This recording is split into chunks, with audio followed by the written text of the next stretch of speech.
প্রিয় মানুষটির কাছ থেকে পাওয়া সবথেকে দামি এবং মূল্যবান উপহার হচ্ছে সময়। আমার তো তাই মনে হয়।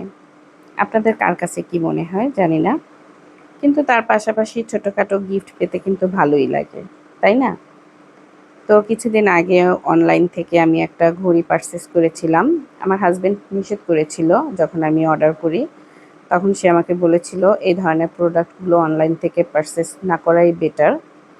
তো তার কথা না শুনে আমি ভুলই করেছিলাম।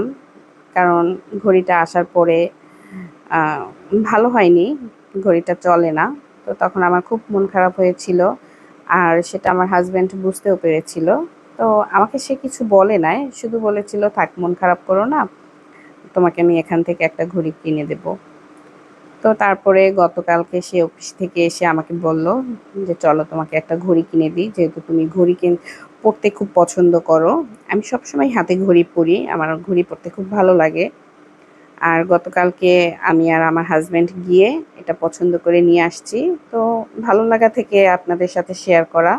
অনেকেই ভাবতে পারেন এটা আমি শো অফ করেছি। কিন্তু না, যেহেতু আমি সবকিছুই আপনাদের সাথে শেয়ার করি টুকিটাকি, সেই ভালো লাগা থেকে শেয়ার করা। আর প্রিয় মানুষের কাছ থেকে কোনো কিছু পেলে সবাইকে বলতেও কিন্তু ভালো লাগে। তো ঘড়িটা কেমন হয়েছে কমেন্ট করে জানাবেন।